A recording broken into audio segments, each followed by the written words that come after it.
OpenAI doesn't disappoint with the launch of its new multimodal functionality for GPT-4. Apple may be bringing ChatGPT to the iPhone in a bigger way, and the US and China are engaging on talks about AI safety. All this and more on the Springtime Update edition of #Trending. I'm your host, Jim Love. Let's get into it. OpenAI didn't disappoint today in their spring update. Despite what appeared to be efforts to manage expectations and tone down the presentation, the company delivered what many had predicted, a truly blockbuster multimodal ChatGPT. In the past, these GPT announcements appeared inspired by Steve Jobs' Apple product presentations. There's no secret Sam Altman is a fan. So like the Apple announcement, Altman would lead the discussion, building up the suspense, and then finish with a knock-'em-dead live demo. Well, this new launch was much different. Altman wasn't even on the stage. Instead, 3 OpenAI team members handled the announcement and demos with what appeared to be a very small live audience. It could be that this is a new approach, or it could be simply that Altman didn't want to go too much further in poking the bear, having already put his new release just a day before Google's major conference and product releases. Or maybe they really did want to, in the words of Apple's 1984 ad, think different. They departed from the normal practice of incrementing numbers on new releases or of giving the new release a marketing-friendly name. The new launch is simply called GPT 4.0, not 0, 4.0. But 4.0 is what we all expected, a truly multimodal system that can handle voice and vision in addition to text input. Emotion, ability to naturally converse, even with multiple people, was all there. And in the typical understated tone of the demo, they barely mentioned OpenAI's ability to remember across conversations. The focus, according to the presentation, was to make the interaction collaborative, natural, and easy, and the demo didn't disappoint. While the presenters did try to make it seem spontaneous, we have no idea how well scripted and rehearsed the demo was. The phone used was wired in, presumably only to ensure a connection. But in a world where there have been a number of accusations of edited or even faked demos, they did take 2 questions from a live Twitter audience, perhaps to prove that this was a real-time demo. And while there are only 2 questions allowed, the model handled them both easily. Overall, it was impressive. Conversations with the chatbot had no latency, that annoying delay while the software crafts its answer. Responses were immediate. But there was more than that. The voice of GPT 4.0 seems like a natural conversation with another person. The voice of the software can not only convey emotion, it can also detect it. When the presenter pretended to be nervous, GPT 4.0 not only detected that, but also tried to calm him down, even making a few jokes. The speech and listening even allowed the presenters to interrupt the GPT chat exactly as might happen in real conversation. This seems minor, but it's big. That ability to have a conversation where we sort of overlap and interrupt is the big part of human conversation, and it makes it seem real. The model handled this flawlessly. These 2 capabilities, the ability to be interrupted and the emotion detection and response, make this new release a quantum leap from any other chat tools, and even if there are bugs to be worked out, this is a credible replacement for a large number of call center and customer service people.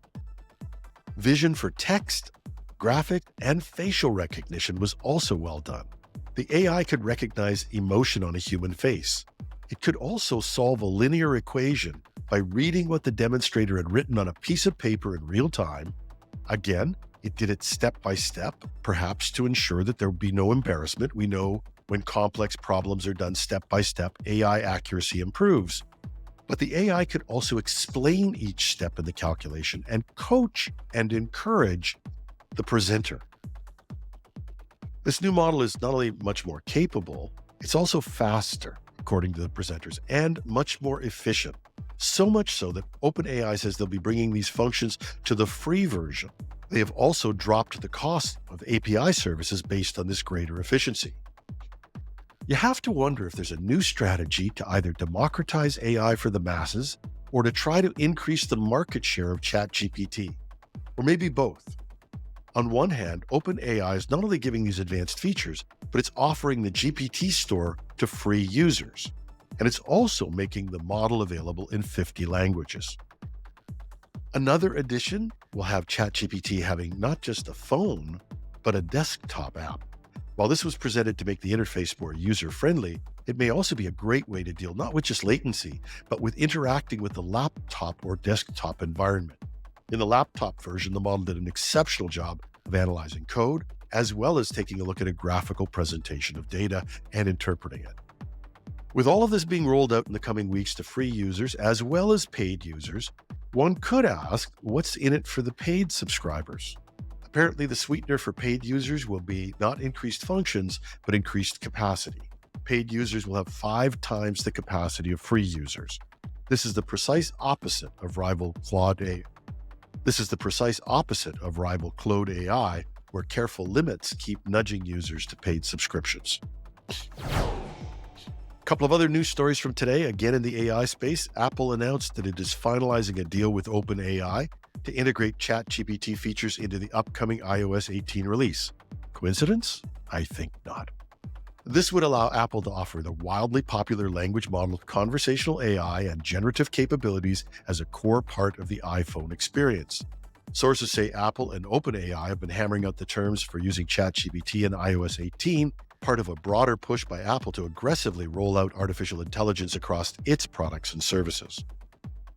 While an OpenAI agreement seems imminent, Apple has also been in talks with Google about potentially licensing the search giant's own Gemini chatbot AI. However, those discussions have not yet resulted in a deal being reached. The move signals Apple is doubling down on AI being a key selling point and a marquee feature for future iPhones and iOS updates. Just last year, Tim Cook acknowledged using ChatGPT himself, while also noting a number of issues that need to be sorted out before bringing it to the Apple platform. Integrating generative AI like ChatGPT could supercharge Apple's existing virtual assistant Siri with advanced language abilities for everything from writing and analysis to creative tasks. Cook has argued that Apple's unified hardware and software ecosystem gives it inherent advantages in delivering powerful AI experiences, and the company reportedly plans to leverage its own in-house processors and data centers to run certain upcoming AI models and features. An announcement laying out Apple's AI roadmap is widely expected for next month's annual Worldwide Developers Conference, and while details are still sparse, the company seems determined to make a thoughtful entry into the generative AI arena, reshaping consumer tech. Given how well OpenAI performs on the iPhone, you have to wonder what Apple can come up with that would be more impressive. In a first-of-its-kind diplomatic engagement, the United States and China are kicking off talks this week aimed at establishing some common ground on the safety and risk standards for artificial intelligence. Senior U.S. officials say a delegation led by the White House and State Department will meet with their Chinese counterparts in Geneva, Switzerland on Tuesday. The agenda? Exchanging views on the technical risks posed by advanced AI systems and discussing domestic efforts each country is taking to address these hazards.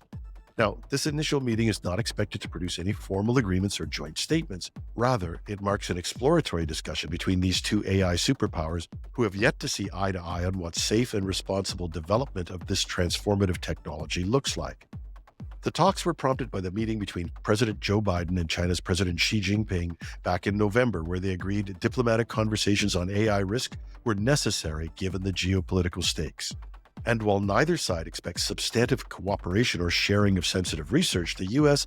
is framing this as an important first step towards making the world safer by opening lines of communication on a critical emerging risk. Of course, the two rivals have vastly different perspectives on AI ethics and governance that could create friction. Issues like China's use of AI surveillance and the U.S. barriers around sharing cutting-edge models and technology are likely sticking points.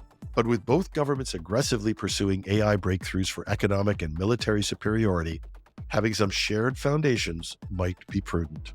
The standards that ultimately emerge from the U.S.-China talks would likely carry outsized influence, shaping the norms that other nations look for to develop their own policies around AI risk.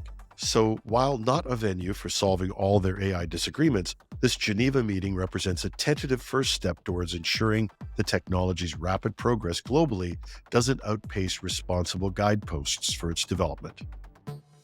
And that's our show for today. Show notes are posted on our new home at technewsday.com or .ca.